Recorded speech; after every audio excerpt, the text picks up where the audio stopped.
In 1994, the movie The Crow, based on James O'Barr's comic book of the same name, was released. On Halloween night, a gang of badasses kill rock musician Eric Draven and his fiancée Shelley. But a year later, Crow sits on Eric's tombstone and resurrects him so he can take down his killers. And here is a movie with a small budget of $15 million and a fairly modest production, in all likelihood, would have gone unnoticed. But at the final stage of filming, there was a tragedy. The main character of the movie, Brandon Lee, son of the famous Bruce Lee, died. As a result, with great delays and pauses, the movie was finished with a double, and after the release, collected an impressive box office of $144 million.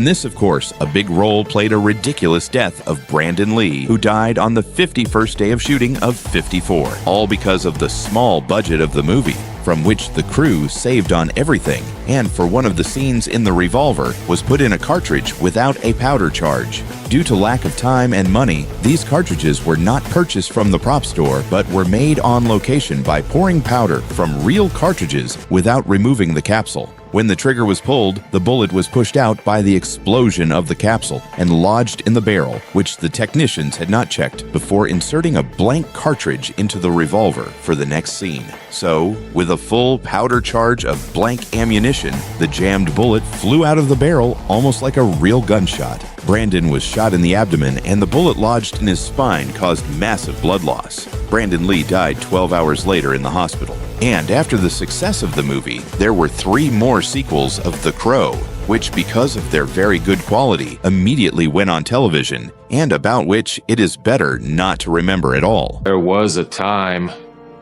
Everything was better before. And now in 2024, 11 studios gathered with spirit and millions and decided to please the audience with a remake of The Crow. The director is Rupert Sanders, who has 2 good films under his belt, Snow White and The Huntsman and Ghost in the Shell. When you have an unkillable hero on your hands, all that's left is the task of making your own John Wick and Highlander in one. While Chad Helsky and Henry Cavill are just getting there, Sanders rolled out some junkie crap that failed miserably at the box office. Now the protagonist isn't a brutal rocker rising from the grave to bring justice, but a skinny junkie who spends the first half of the movie pounding everything he can get his hands on, and the second half either whining or walking around looking like he's constipated. With beer, here we go! Let's get started.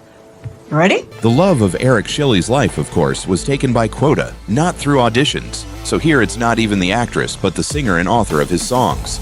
FKA Twigs from Britain. Yes, Eric Draven used to have such a favorite. Now, according to modern style, such. Lately, everything has become a fan favorite. Games are a fan favorite, movies are a fan favorite, but when 2 normal white men appear in a movie, it grosses over $1 billion. And here, with this incredible girl, in fact, and starts the plot. Once she and her friend were invited to a sleepover with musical aristocrats, the main one of whom is a stupid rogue who made a contract with the devil. The horny one gives him life, but for some reason, in the body of a decrepit grandfather. He will supply him with souls of people because the devil gave him a magic whisper, after which the victim can kill himself. She killed herself. She was in hell already. I wish the murderers and rapists and scum of the earth would do. But they go to hell already, you see.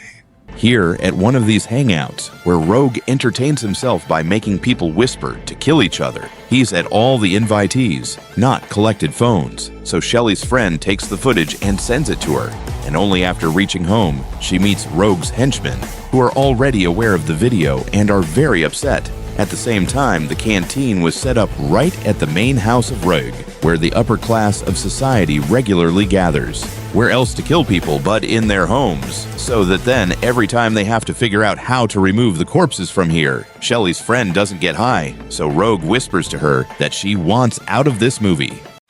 Boo. Boo.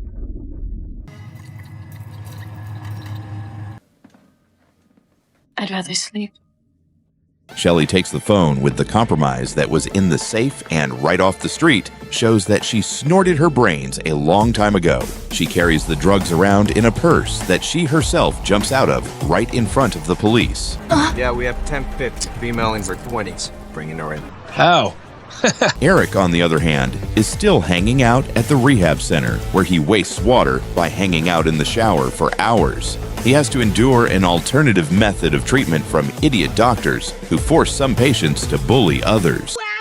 Asshole! Asshole! The rehab itself functions, of course, according to equality, women and men together, so that the staff is only engaged in what separates their intercourse. And that's when not even a junkie falls for a hottie like this. Shelley takes the initiative, and seeing that wild smile, Eric remembers that he's been with his hand in attitude for a long time and decides to give the hottie a chance. A pillow to cover her face is always an effective method, but Rogue's sixes ruin the whole story, and only Shelley tells Eric that she'll be ruined if they find her. Eric immediately has a plan to escape, as if Stallone himself is on the phone with him. Run or die, or shit your pants and die. Half a night running through the woods, and already kind people pick up two fugitives at night in the neighborhood, where there is a clinic for drug addicts. Although as soon as such lovebirds would be noticed by the nearest car, everything would be a little different. Don't slow down! Don't slow down! Stop! So what do you do when you're wanted by people working for a man who gives prostate massages to the devil himself? That's right, go home, where they'll be looking for you in the first place, and start sweating and rolling around on the bed. What's more, it's the house of a friend of hers who let her stay here, and these junkies are messing up his stuff and completely ignoring, like idiots, the fact that gangsters could come here at any moment, who are in no hurry either, considering Shelley escaped from the clinic and checking out her place of residence is the first thing to do. That's the way it should be. In general, for the first 40 minutes, nothing happens in the movie but a sluggish love story of two stoners. The musicians finally found them and gently laid their faces against each other and killed them. This is very fucking romantic. Eric comes to his senses, sort of like in Purgatory, where some bum expresses the opinions of all those who managed to see this movie through to the end. You'd think they'd come up with something better, wouldn't you? And when the mentor, who wouldn't save everyone time and just tell them how, why, and wherefore Eric came back. Beginning, middle, end. Facts, details, condense. Starts going around and around and around, talking shit like Eric's a booze hound who's in the middle of a binge. The crew will guide you to put the wrong things right. Oh, fuck this. This isn't real. Then he brings the kid back to the house, where he is immediately shot by a corrupt cop, and Eric doesn't even know why the hell he doesn't die. What the fuck?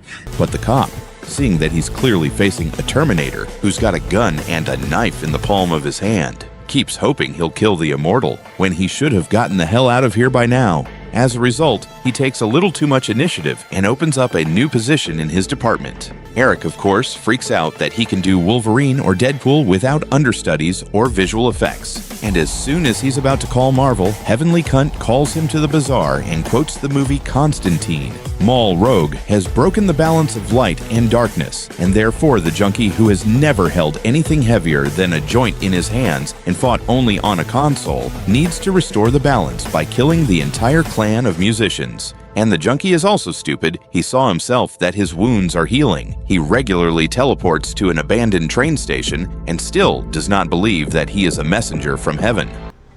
How am I supposed to trust you? Well, this is disgraceful. The dialogue for the movie was really written by a retard. After all, when Eric goes to his friend to get a gun, and when he gets it and gives him ammunition, he says this. You really need these. Well, of course it'll come in handy. A gun without ammo doesn't fire. It's a completely stupid and unnecessary phrase. Either he would have silently given him the ammunition, or he would have said, "Brother, I only have 6 rounds and the barrel has a crazy recoil, so aim more accurately."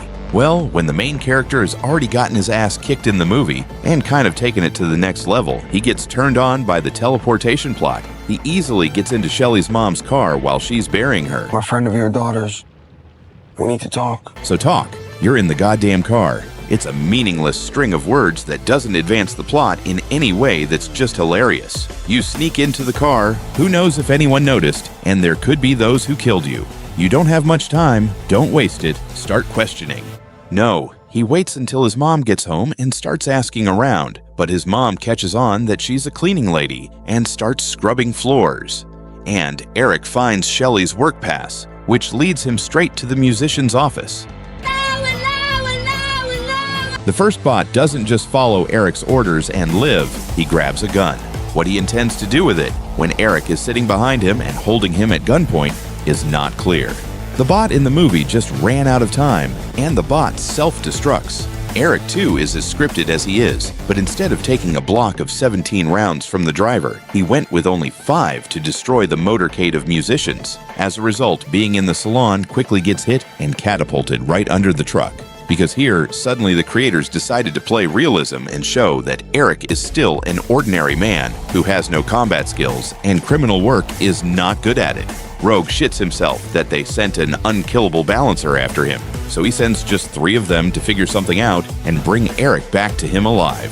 And they treat the unkillable guy like a regular guy, fiddling around and not using special means to immobilize him. Or at least would have come in a big crowd and just break the jerk. And right during the showdown, Eric leaves for another meeting with the Celestial handler, with whom he agrees that Celestial loads him up with the maximum pussy dispenser. He'll kill everyone, and then Celestial will return his girlfriend to Earth, and he'll stay on full-time and continue to nightmare all sorts of hellspawn. Since Celestial's sick of this kid, he agrees. The renewed Eric tests his new skills on the musicians. The most hilarious is that while Eric was lying in the bathtub and negotiating with the heavenly curator, the musicians decided that he was killed and already wrote to his mom that he was dead. She didn't even ask for video proof, just relaxed and went to the opera, without even thinking for a second that the musicians are already dead and it's Eric who's texting her. From what Eric learns the location of his mom and goes to trash the opera house, where just for the sake of the only more or less decent action scene they gathered so many guards, as if it was a military base and not a concert. The guards are just like everywhere else, stupidly scripted. All have guns, but all as one go as close as possible to the one who is not taken by bullets. No one tries to change position or move quickly, and as if they don't see that the unkillable is coming at them, and no one announces an alarm and doesn't bring out the spectators. And if they decide to try to stuff him with lead, hoping that it will work, they flatly ignore shooting at the head, and all the bullets go into the sternum. And of course, like fools, they go to see if he's dead. But when it's obvious he's faking it, and they could have just yelled, "Kid, stop faking it. Mom, too," instead of trying to escape while Eric was still busy with the guards, wastes time to tell Rogue that the situation is fucked up. Then she calmly gives Rogue's address to Eric and replenishes the background of the nearest morgue. Eric, after scaring off the boring music lovers, meets the boss, where instead of a surprise punch, he starts a conversation with someone he doesn't even know. And what he's going to say to him doesn't matter. Rogue takes advantage of this and gives him another song that makes Eric cringe. You can kiss your fucking career goodbye. And while Eric is catching on, Rogue tries to infect himself with immortality through his blood. After which, Eric takes Rogue to purgatory. He gets his face blown off and is dragged by devils to the underworld, to the personal cauldron. After all, when Rogue found out that a raven had been sent for him, he didn't even try to escape from the city. Everyone here is completely stupid and behaving illogically. But Eric, according to the treaty, changes his soul to Shelley, and she returns to the world of the living. After a couple days of bouncing around on the bed with a junkie, the kid decides it's worth it to plow forever for the heavenly boy, hinting at an infinite number of sequels, which now will not be. Oh my god, thank God. Thank you all for your attention, and goodbye. See you next time.